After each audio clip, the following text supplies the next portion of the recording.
Ladies and gentlemen, hey, hi, how you doing? Welcome back to the channel. Thank you so much for stopping by. We are always looking out for weapons that have insane TTKs here in Warzone because obviously you want to be able to fry enemies as quickly as possible, secure an easy kill, and move on to the next. And right now in game, there are few weapons as versatile, as dominant, and as insane as the AS44. Today, we are breaking down the stats. We're breaking down multiple different class setups. That way, whether you are a bit of a slower player, a bit of a more aggressive player, whatever your playstyle may be, you got a loadout that fits what you need. As we break it all down, if you enjoy the video, let me know by dropping a like on it. And if you're new here, feel free to hit that sub button and turn on those post notifications. That way you can always stay up to date with everything going on in COD. So let's start first with the stats. As always, shout out to Tony, aka True Game Data, for getting in all the details on the site. That way we can actually have easy breakdowns like this that visualize all the data that we need to know to determine if a gun is good or not. Now, like I said, the AS44,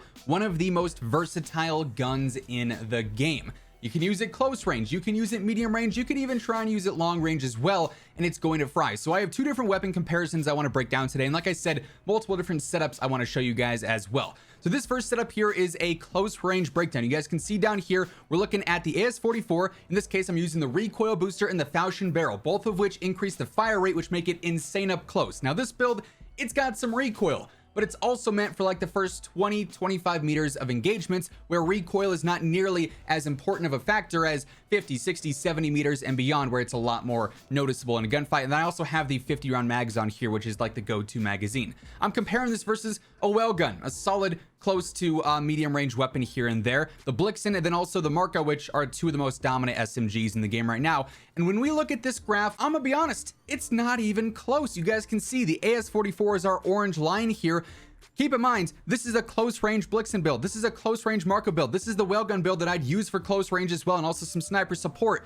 And the AS44 is just miles ahead of everything. Now, of course, it's a rifle, so over range, past 20 meters, it's definitely going to be way better, but this is a setup that you're not using really past this 25 meter mark here. So what we're focusing on is this line and to the left, everything in front of that. But again, it's not particularly a close competition, right? The AS44 is just running away with this. Now, the Marco has a decent amount of recoil, especially with this build, which is fire rate based. The Blixen, though, relatively easy. The Whalegun, relatively easy. But even if you're landing a couple more shots with these versus the AS44 with that insane fire rate, I mean, this thing's just going to fry, especially in this 10 to 20 meter area. The gap here between everything is just insane. Now, you might be saying, well, it's a rifle, it's probably a little bit slower.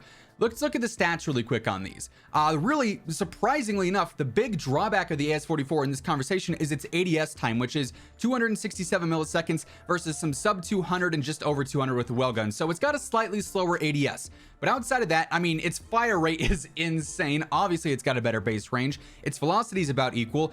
Surprisingly enough, its movement speed is right there. We're looking at a very small difference between the Whalegun and the Blixen versus the AS44, a little bit larger with the Marco, but nothing crazy. So this thing actually moves. Its ADS movement speed is perfectly acceptable as well versus other subs. A little bit slower of a sprint to fire, but honestly kind of close to the Marco, surprisingly enough. Like, the thing is very comparable to a lot of subs with this SMG and close quarters build, and clearly, when you're landing your shots, it is insane. But that's not the only thing the AS44 does well. We can look at this for range too. Again, we're looking at combination shots. AS44, this time with the MX silencer and our recoil control barrel, same magazine, versus something like the Cooper, which is very similar, close to medium and long range, very versatile as well. Also a bit easier to use with its ideal build. The NZ, which we all know is insane, and then also the Bar, which is very, very strong as well.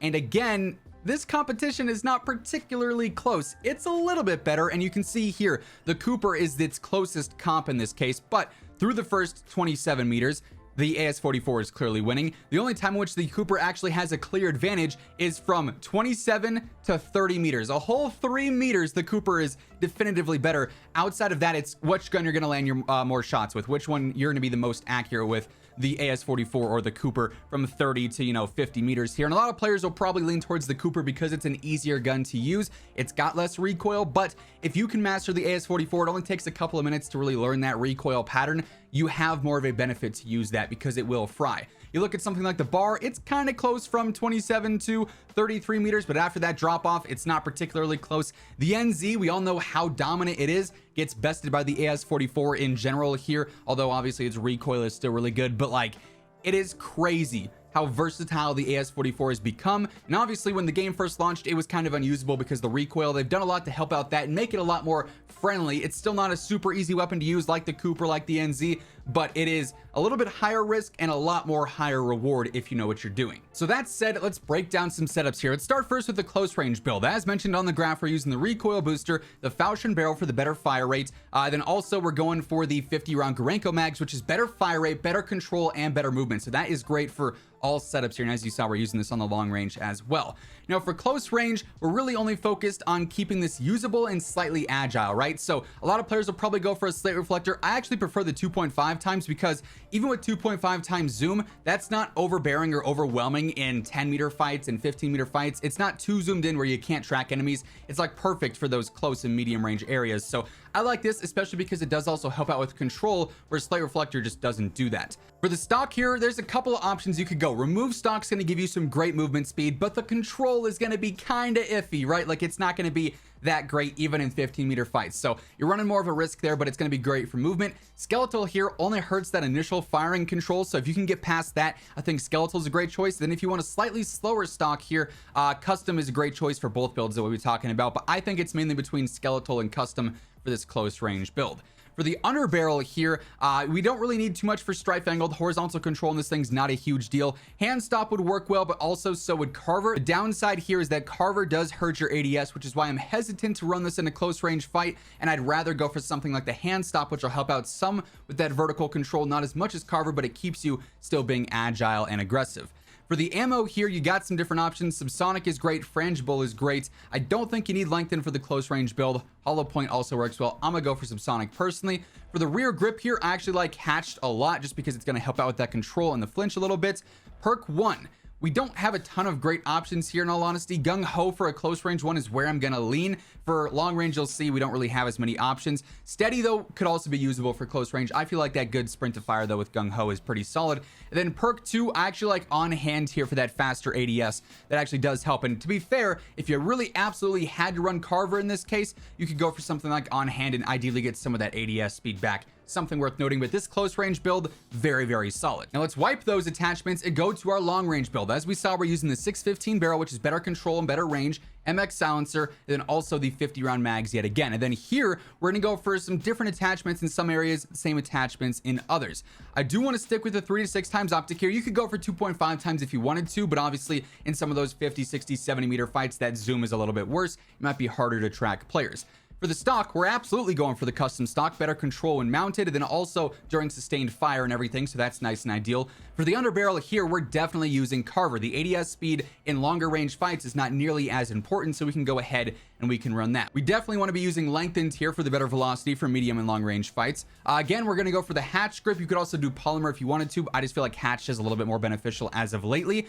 For perk 1, this is where things get a little bit obnoxious because none of these really benefit long range fights. Accuracy after a long shot kill, kind of irrelevant.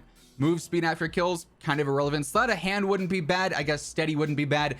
Disable hitting enemies' legs slows movement. You're not really aiming for the legs though a lot. So I feel like steady is probably the lesser of all evils, or sleight of hand. Then perk 2, you again could go for on hand if you wanted to, or you could go for fully loaded like we usually do on most rifles and just maximize your ammo there. That's never a bad choice either. But this setup in particular, very, very strong for medium and some long range as well. And as you guys saw with the setups there, with the actual stats, they go crazy. They beat everything. The AS44 is currently the most versatile and the most insane weapon in the game when it comes to TTK. And that's gonna wrap things up for this one. Hopefully you enjoyed the video. If you did, let me know by dropping a like on it. And if you're new here or if you have not already subscribed, every day I got you covered with all things going on in COD. So feel free to hit that sub button and turn on those post notifications. But once again, thank you so much for tuning in. And until next time, take it easy. Have an awesome rest of your day. And I'll catch you guys later. Peace out.